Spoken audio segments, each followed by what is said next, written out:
अब अल्लाह ताला ने हजरत आदम और फरिश्तों का कंपटीशन कराया। पहले फरिश्तों से पूछा, ए फरिश्तों बताओ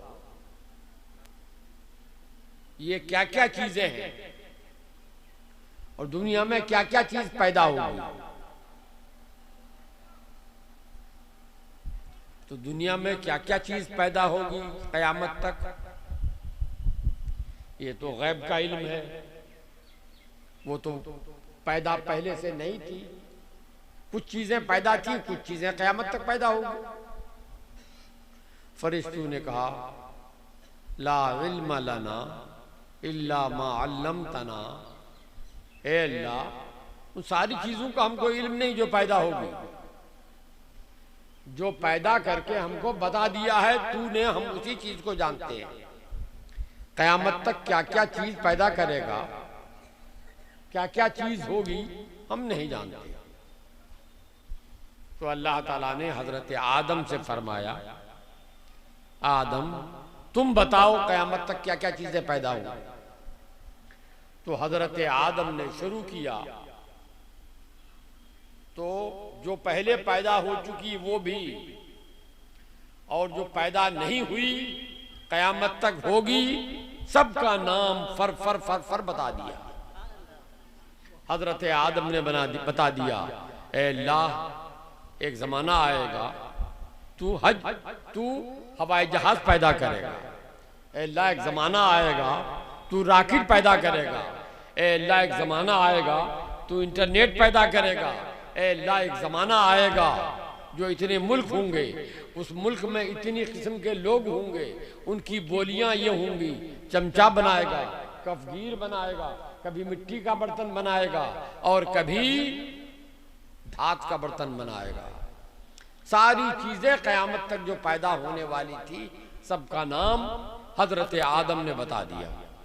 जब हजरत आदम ने बता दिया, फरिश्ते बता नहीं सके, तो अल्लाह ताला ने फरमाया, ए फरिश्तों कंपटीशन में तो वो कामयाब हुए, तुम फेल हो गए।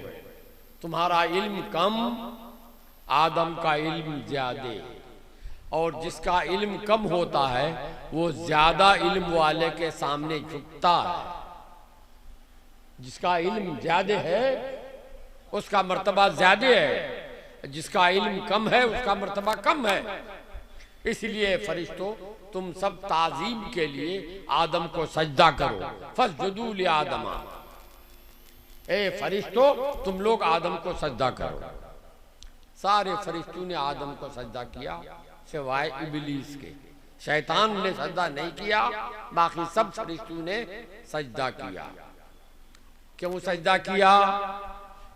क्योंकि आदम का इल्म ज्यादा हुआ, और जिसका इल्म ज्यादा होगा अल्लाह का खलीफा वही बना। हजरत आदम अल्लाह के खलीफा बना। फिर यह सिलसिला चलता रहा, कमोबेश 1,24,000 पैगंबर दुनिया में आते रहे। आखिर में जनाबे मोहम्मद रसूलुल्लाह सल्लल्लाहु ताला अलैहि वसल्लम दुनिया में आए। तो अल्लाह ताला ने कयामत तक सब चीज का इल्म तो दिया ही, कयामत के बाद का भी इल्म दे दिया। कौन कौन जन्नत में जाएगा, कौन कौन जहन्नम में जाएगा, कौन सुन्नी होगा, कौन मुनाफिक होगा, कौन हिंदू होगा, कौन नसरानी होगा, कौन यहूदी होगा, कौन सिख होगा, सारी चीजों का इल्म अल्लाह ताला ने अपने हबीब जनाबे मोहम्मद रसूलुल्लाह सल्लल्लाहु अलैहि वसल्लम को अता फरमा दिया। और चूंकि अल्लाह के ने अपने महबूब को आखिरी नबी बना दिया, उसके बाद कोई नबी पैदा नहीं होगा। हाँ, नबी के वारिस पैदा होंगे। हदीस में आया है, अल्लाह के नबी ने फरमाया कि अब नबूवत खत्म हो गई, कोई नबी पैदा नहीं होगा, अलबत्ता नबी के वारिस होंगे। वारिस कौन होंगे? अल उलमाओ वरसतुल अंबिया, जिनके पास ज्यादा इल्म होगा वही मेरा सच्चा वारिस होगा। अल्लाह के प्यारे नबी ने यह भी बता दिया कि हर 100 साल के बाद एक ऐसा इल्म वाला पैदा होगा जो इस 100 साल में जो बुराई पैदा हो गई है उन बुराइयों को मिटा देगा और इस्लाम का चेहरा फिर रोशन करेगा। चुनांचे अल्लाह के नबी के वसाल के बाद सबसे पहला खलीफा नबी का हजरत अबू बकर सिद्दीक रज़ी अल्लाह अन्हु, उनके बाद हजरत उमर फारूक हुए, उनके बाद उस्मान गनी हुए, उनके बाद अली मुर्तज़ा हुए। तो नबी ने फरमाया अना मदीनतुल इल्म, अल्लाह ने मुझे इल्म का शहर बनाया है और अबू बकर को उसकी बुनियाद बनाया है, नींव बनाया है। अल्लाह ने मुझे इल्म का शहर बनाया, उस शहर की बुनियाद अबू बकर को बनाया और उस शहर का पिलर खंबा उमर फारूक को बनाया, उस शहर की छत उस्मान गनी को बनाया और उस शहर का दरवाजा अली को बनाया। चुनांचे इसी हदीस के मुताबिक हजरत अबू बकर सिद्दीक रज़ी अल्लाह तआला अन्हु का इल्म तमाम सहाबा में सबसे बढ़ के था, तो पहले खलीफा हुआ। उनके इंतकाल करने के बाद सबसे ज्यादा इल्म वाले हजरत उमर फारूक थे, तो वो उनके बाद खलीफा हुए। और फिर उनके इंतकाल के बाद सबसे ज्यादा इल्म वाले हजरत उस्मान गनी थे, तो वो तीसरे खलीफा हुए। उनके इंतकाल के बाद सबसे ज्यादा इल्म वाले हजरत अली रह गए, तो हजरत अली चौथे खलीफा हुआ। फिर ये सिलसिला चलता रहा यहां तक के इमाम आजम अबू हनीफा पैदा हुआ। इमाम आजम अबू हनीफा के जमाने में इस्लाम ने जो फैला, तो गैर मुस्लिम अंग्रेज को हुआ कि अगर ये अबू हनीफा का इल्म बहुत फैल गया और इसी तरह फैलता रहा तो दुनिया में पूरा पूरा सिर्फ इस्लाम ही इस्लाम होगा। इसलिए ऐसा किया जाए, कोई तरकीब निकाली जाए कि अबू हनीफा का इल्म फैलने न पाए। इतने में हजरत अबू बकर इमाम आजम अबू हनीफा का इंतकाल हो गया। तो इमाम आजम का इल्म मिला था इमाम मोहम्मद को। उन्होंने एक किताब लिखी जिसका नाम है मबसूत। उस किताब का बड़ा चर्चा हुआ, तो उन लोगों ने कहा एक आदमी को बचपने से पाला पूछा, अरब भेजकर पढ़ाया, पढ़ लिख के बहुत काबिल बनाया और कहा कि तुम जाओ और इमाम मोहम्मद की किताब पढ़ो, मुताला करो, उसमें कोई गलती निकालो, कोई गलती निकालो। चुनांचे वो आदमी बहुत बड़ा अल्लामतुद्दहर हो गया, अरबी पढ़ा, कुरान पढ़ा, हदीस पढ़ा, इमाम आजम अबू हनीफा की किताबें पढ़ा, उसके बाद इमाम मोहम्मद की किताब मबसूत पढ़ा। मबसूत पढ़ते पढ़ते सोचता रहा क्या गलती निकालूं, कहीं गलती निकालूं। गलती निकालेंगे तो दुनिया के सामने बताना भी पड़ेगा ना कि ये गलत है, और इसलिए गलत है, ग्रामर की गलती है कि मतलब की गलती है कि मसले की गलती है। सोचता रहा, पढ़ता रहा, यहाँ तक कि पूरी किताब खत्म हो गई। तो वो मुसलमान हो गया, कलमा पढ़ गया। जिसको भेजा था कि गलती निकालो ताकि मुसलमानों का कम इल्मी जोर कमजोर हो, ताकत मुसलमानों की कमजोर पड़े, लेकिन उल्टा हो गया कि वो आके मुसलमान हो गया। बड़ा अफसोस हुआ। उसको इतने दिनों तक पाला पूछा, पैसा दिया, घर वालों को खिलाया पिलाया, तनख्वाह दिया, दुनिया भर का इनाम इकराम, और वो तो उल्टा कर गया, मुसलमान हो गया। तो उससे पूछा कि कमबख्त तुम मुसलमान कैसे हो गया? तुमको तो भेजे थे मुसलमानों को नीचा दिखाने के लिए और तुमने मुसलमानों को ऊंचा दिखा दिया। तो उसने ये कहा कि मैंने जो छोटे मोहम्मद की किताब मबसूत पढ़ी उससे हमको समझ में आया कि जब छोटे मोहम्मद का के इल्म का ये हाल है तो जो इनके पैगंबर बड़े मोहम्मद हैं उनका इल्म कैसा होगा। जब छोटे मोहम्मद के इल्म का ये हाल है जो उम्मती है, तो बड़े मोहम्मद जो पैगंबर है उनका इल्म कितना ऊंचा होगा। इसलिए मैं मुसलमान हो गया। फिर जमाना चलता रहा इसी तरह से, हर 100 साल के बाद कोई आलिम पैदा होता है। यहां तक के 14वीं सदी के आगाज पर हिंदुस्तान में आला हजरत इमाम अहमद रजा बरेली की सरजमीन पर पैदा हुए। अब वो कितने इल्म के मालिक थे, 2 वाकया सुने छोटे छोटे। जब 4 साल 4 महीने के थे, 4 साल 4 महीने के थे, तो बिस्मिल्लाह खानी हुई। टीचर आए और बिस्मिल्लाह शुरू कराया, पढ़ाया, पढ़ो अलिफ बा ता सा, बच्चा पढ़ता गया। लाम मीम नून वाव हा, 2 चश्मी हमजा लाम अलिफ। तो बच्चा रुक गया। उस्ताद ने कहा बेटे पढ़ो। तो बच्चे ने कहा कि तो पढ़ चुके हम, पहले ही पढ़ चुके। उस्ताद ने कहा कैसे पढ़ चुके? कहा शुरू में पढ़ चुके अलिफ, बीच में पढ़ चुके लाम, अब ये लाम अलिफ क्या है? लाम भी पढ़ चुके अलिफ भी पढ़ चुके, अब ये लाम अलिफ कैसा है? तो उस्ताद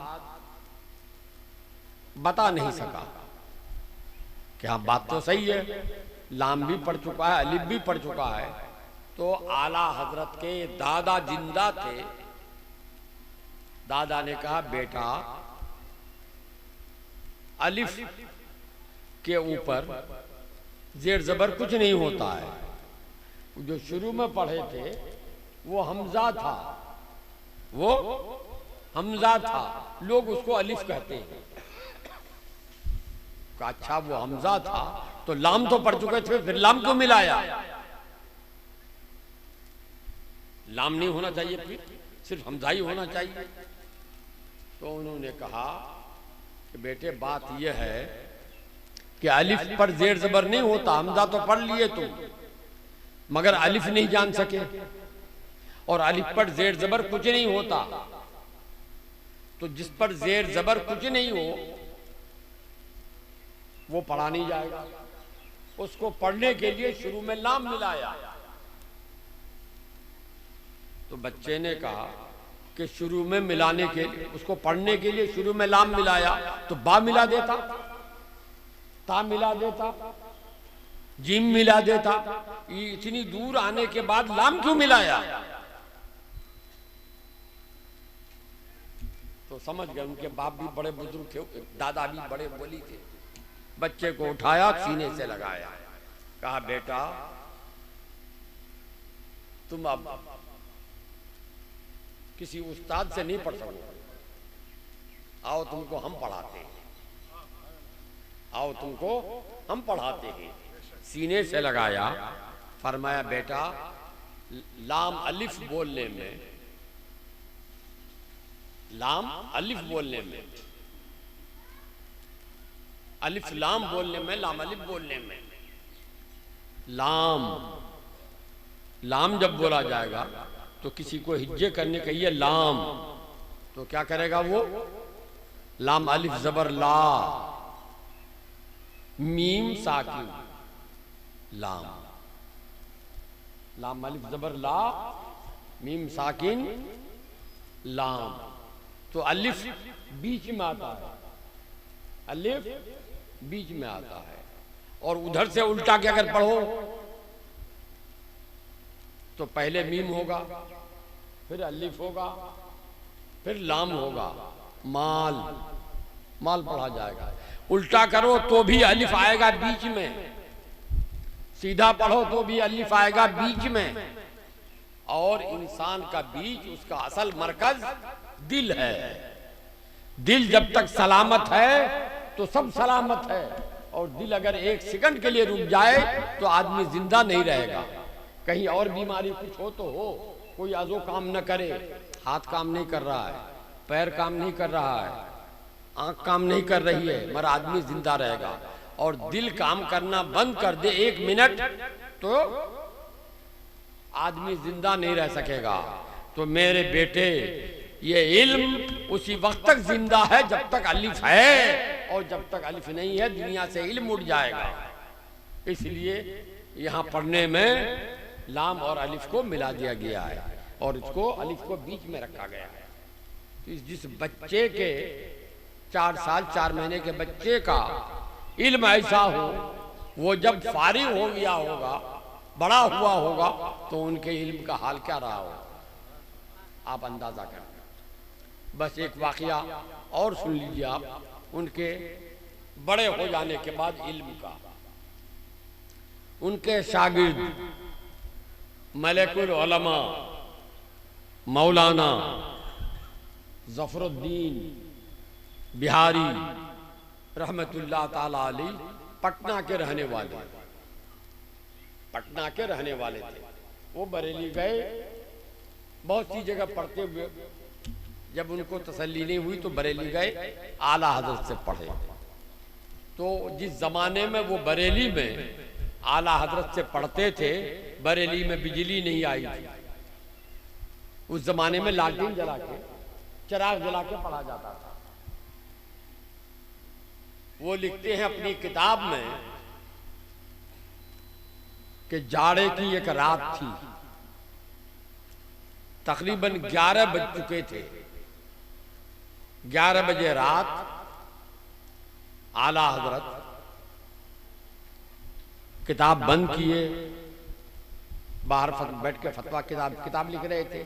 लिखते लिखते रवाना हुए और वो अंदर चले गए। जिस तरह से मेरा रहने का रूम है और रूम ही के अंदर से दरवाजा है ना बाहर आने का, उसी तरह से दरवाजा था। तो उस दरवाजे से अंदर गए और मैंने सुना कि आला हज़रत ने दरवाजा बंद कर लिया, जाके सो गए। मैं वहीं बैठक कहिए जो भी कहिए, वहीं लेट गया। मेरा हर दिन का ये मामूल था। आला हज़रत चले जाते थे अंदर जब रात को, तो मैं सोता था, नहीं तो आला हज़रत से कुछ पूछता था, पढ़ता था। आला हज़रत फतवा नकल फरमाते थे, मैं नकल करता था। मैं लिहाफ ओढ़ के सो गया, लालटीन बुझा दी। 1 बजे का वक्त रहा होगा लगभग, कि देख रहा हूं कि आवाज आ रही है ठक ठक ठक ठक ठक, दरवाजे से बाहर से आवाज आ रही है। मैं घबराया कि इस रात को कौन आएगा भाई, और अंधेरी रात, लालटीन बुझा चुके हैं, पता नहीं चोर है, डाकू है, कोई दुश्मन है, क्या नहीं है। मैं लिहाफ सर पे जो ओढ़े हुए था सर तक, उसको हटा के यूं देख रहा हूं और आवाज आ रही है। हिम्मत नहीं हो रही मुझको कि मैं पूछूं कौन हो भाई, डर के मारे। इतने में देखा कमरे में 2 आदमी घुस गए, दरवाजा बंद है ही, 2 आदमी कमरे में घुस गए। मुझे तो और डर लग गया। फिर देखा कि वो दोनों आगे बढ़े तो मेरी तरफ नहीं आ रहे हैं, वो जनान खाने का जो दरवाजा था अंदर का घर का, उस दरवाजे की तरफ। अभी दरवाजे के करीब गए नहीं है कि अंदर से फिर आवाज आ रही है आला हजरत की, चले आ रहे हैं, जैसे टप टप टप टप चले आ रहे हैं और कह रहे हैं हरिम हरिम हरिम। 3 मरतबा कहा।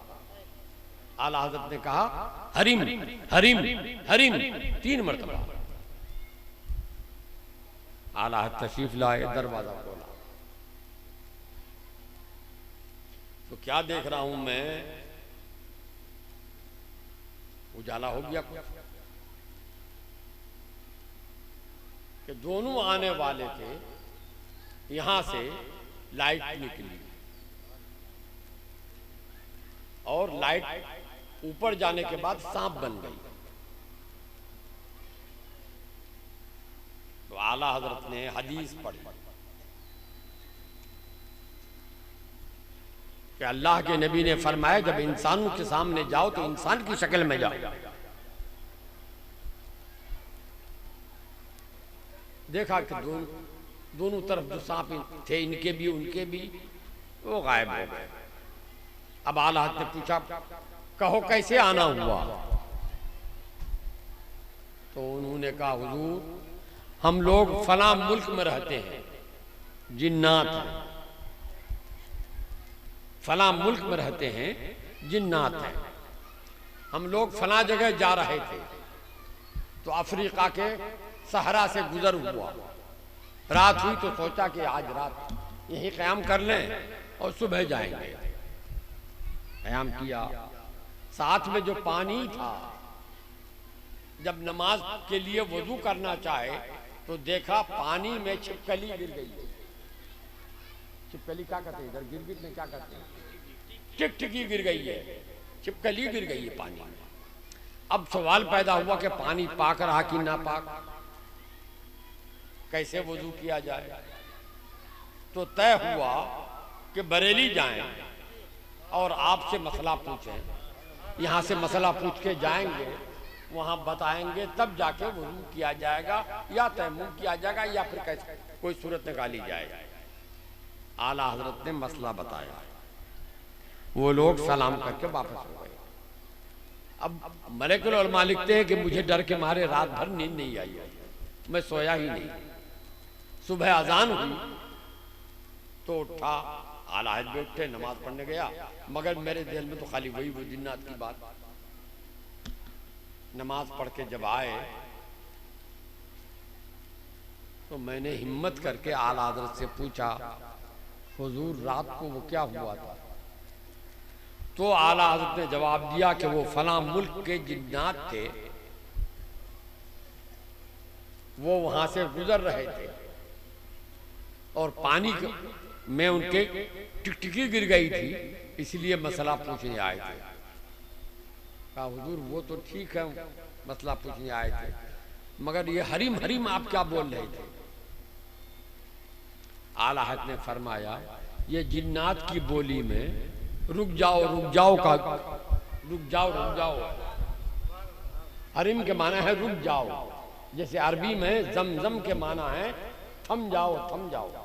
जमजम का पानी जो है ये निकला था हजरत इस्माइल अलैहिस्सलाम की एड़ी मारने की वजह से बह रहा था, तो हजरत उनके वालिद ने फरमाया कि उसको घेर दिया और फरमाया थम जाओ, तो थम गया उनकी मां ने।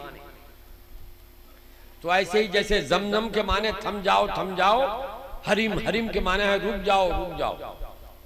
तो वो जनान खाना था, इसलिए मैंने कहा कि रुक जाओ आगे मत बढ़ो। अब उसके बाद मलिकुल उलमा लिखते हैं, अब सुनिए, वो सुनने की बात फरमाते हैं आला हजरत यूपी के थे, उर्दू उनकी माँ की जबान थी, बाप की सबकी, उर्दू जानते थे, फारसी पढ़े थे, हिंदुस्तान में थे तो हिंदुस्तानी भी जानते थे, जैसा कि उन्होंने हिंदी जबान को मिलाकर एक नाते पाक कही है। अरबी पढ़े थे, अरबी जानते थे, मगर जिन्नात की जबान कहां सीखे वो? जिन्नात की जबान कहां सीखे वो? तो फरमाते हैं कि जिन्नात की जबान अल्लाह ताला ने उनको दे दी, कहीं सीखने की जरूरत नहीं, अल्लाह ने उनको इल्म अता फरमा दिया ताकि अपने जमाने में 100 साल में कोई उनका इल्मी मुकाबिला न कर सके, कोई उनका इल्मी मुकाबिला न कर सके। इसीलिए अल्लाह ताला ने ये ऐसा इल्म दे दिया जिसकी कोई मिसाल नहीं है। अब कोई फरमाते फिर कि कोई पूछ सकता है भाई जिन्नात जो वहां से उड़ के अफ्रीका से 7 समंदर पार करके आया बरेली मसला पूछने के लिए। उनको आने की क्या जरूरत थी? 7 समंदर में पानी नहीं मिला था, वो उठा के वुजू कर लेते। ये अफ्रीका से पूछने के लिए क्यों आया? तो फरमाते हैं इसलिए ताकि अल्लाह को मंजूर था कि वो इस तरह मसला पूछने आए और मैं अपनी आंखों से देखूं तो मैं गवाह बन जाऊं। और फरिश्ते जिन्नात वो क्यों आए? खुदा को मंजूर था ताकि दुनिया को मालूम हो जाए कि जिन्नात जो अफ्रीका से बरेली आ सकता है, उनकी निगाह में पूरी दुनिया के मुसलमान थे और एक एक आलिम थे, अरब के भी थे, अजम के भी थे। मगर अगर कोई सबसे बड़ा आलिम उस जमाने में उनको नजर आया तो हिंदुस्तान ही में नहीं, अरब में भी कोई ऐसा बड़ा आलिम उनको नजर नहीं आया। इसलिए वो हिंदुस्तान में बरेली में पूछने आए थे।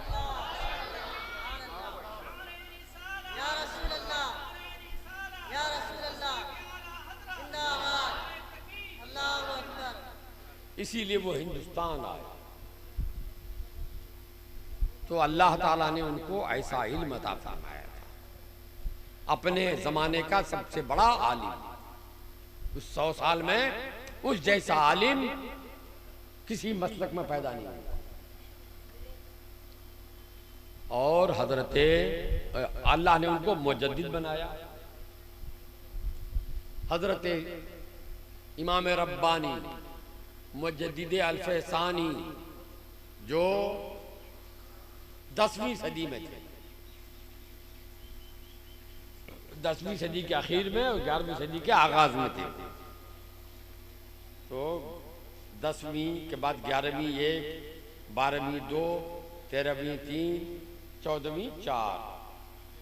आला हजरत से 400 साल पहले के आलिम ने अपनी किताब मकतूबाते इमाम रब्बानी में लिखा है कि अल्लाह ताला